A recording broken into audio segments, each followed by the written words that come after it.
Bab 1666. Biarkan kamu omong kosong. Pria berbaju biru tertawa dan berkata, apakah sangat menyakitkan? Jika kamu tidak tahan, kamu bisa menangis. Ayah tidak menertawakanmu. Mileye. Pria berbaju biru tersenyum, lalu dia berkata, ini adalah api spiritual, api yang sangat kuat, yang dapat meredam tubuh fisikmu.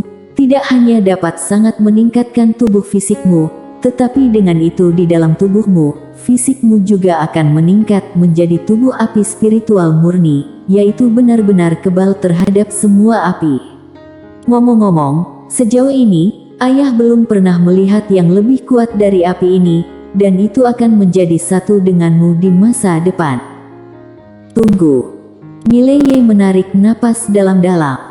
Meskipun hidup lebih buruk dari kematian, dia harus menahannya. Jangan biarkan ayah murahan ini tertawa. Pria berbaju biru melangkah ke samping dan menatap Mileye dengan senyum tipis di wajahnya. Yana tiba-tiba berkata, Kak Warrior, bisakah aku mengatakan sesuatu yang mungkin tidak ingin kamu dengar? Pria berbaju biru menatap Yana dan berkata, apa yang ingin kamu katakan? Yana berkedip, mengapa kamu memiliki sikap berbeda terhadap Mela dan Mile? Mela. Benar adalah Mela yang. Itu adik Mileye. Namun, itu tidak ada di sini sekarang. Tiba-tiba Yana bertanya, apakah Mile memang benar bukan anak kandung? Pria berbaju biru menatap Yana dan berkata, tidak ada manisan hau di tongkat selama 5 hari. Ekspresi Yana membeku. Dia menamparkan dirinya sendiri dan bergumam, izinkan aku bertanya padamu. Waktu berlalu. Perlahan, Mileye merasa tubuhnya tidak begitu sakit. Harus dikatakan bahwa dia perlahan beradaptasi dengan rasa sakit yang membakar. Selama periode tersebut, si putih juga akan menggunakan energi ungu untuk membantu Mileye memulihkan tubuhnya dari waktu ke waktu. Sebulan kemudian, Mileye tiba-tiba membuka matanya. Dia bangkit dan mengguncangnya dengan tangan kanannya. Bang! Dengan cengkeraman ini, seluruh dunia langsung menjadi alam ilusi. Kekuatan. Mileye menarik napas dalam-dalam. Pada saat ini, dia merasakan kekuatan yang tak ada habisnya. Di sampingnya, pria berbaju biru tersenyum dan berkata, bagaimana perasaanmu? Mileye berkata dengan suara yang dalam, sangat kuat. Mileye tiba-tiba menatap Yana dan berkata, beri pukulan. Yana berjalan ke Mileye. Dia berkedip dan kemudian meninju perutnya. Bang! Mileye langsung mundur ke jarak puluhan ribu kaki, dan ruang hampa yang dilaluinya langsung dimusnahkan. Ketika dia jatuh ke tanah, dengan dia sebagai pusatnya, ruang hampa dalam jarak puluhan ribu kaki langsung runtuh dan musnah. Namun, dia baik-baik saja. Tubuh fisiknya yang berdaging mampu menahan tinju Yana. Mileye sendiri agak sulit dipercaya. Dia tidak berpikir bahwa pertahanan fisiknya sangat tidak normal. Seberapa mengerikan kekuatan Yana.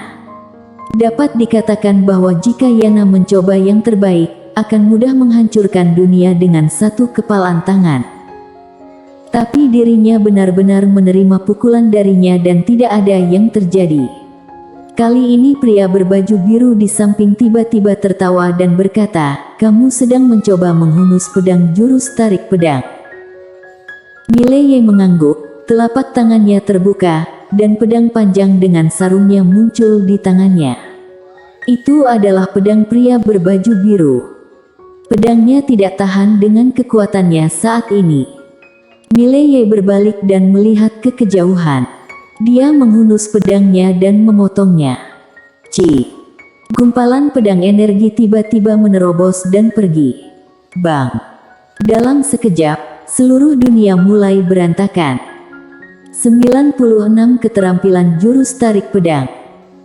Mileye memandangi dunia yang hancur di depannya, dan seluruh orang itu bingung. 96 keterampilan jurus tarik pedang. Apakah kamu menjadi begitu kuat?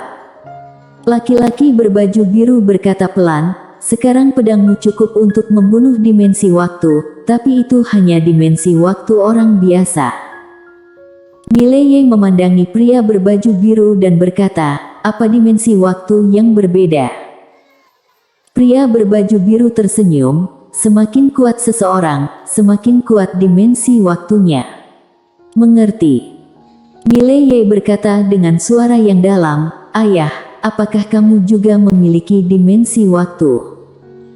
Pria berbaju biru tertawa dan berkata, omong kosong. Setiap orang memiliki dimensi waktunya sendiri.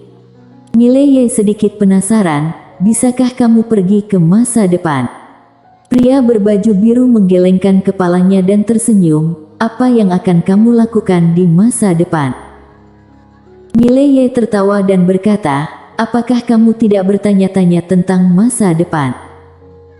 Pria berbaju biru berjalan ke arah Mileye dan menepuk pundaknya, karena masa depan yang tidak pasti, kehidupan orang menjadi bermakna. Jika kamu mengetahui masa depanmu sebelumnya, bukankah itu akan sangat membosankan? Mileye berbisik, ya. Pria berbaju biru menambahkan, lagi pula, pergi ke masa depan memiliki risiko besar karena masa depan tidak pasti. Misalnya, seseorang yang awalnya memiliki masa depan yang kaya mungkin tidak akan berjuang karena dia telah meramalkannya sebelumnya. Jika dia tidak berjuang, hidupnya akan berubah. Karena masa depan tidak pasti, seseorang, pilihan apapun, atau bahkan sebuah ide, akan memiliki masa depan yang berbeda. Mengerti? Mileye mengangguk, aku mengerti. Pria berbaju biru tersenyum, bawa kamu ke tempat terakhir, lalu ayah akan pergi. Mileye sedikit penasaran, di mana? Pria berbaju biru tertawa dan berkata, di tempat misterius, ayah akan memberimu hadiah besar terakhir, dan kemudian kita ayah dan anak akan mengucapkan selamat tinggal. Kamu memainkan milikmu, aku memainkan milikku, dan tidak seseorang akan mengganggu siapapun. Mileye bersambung.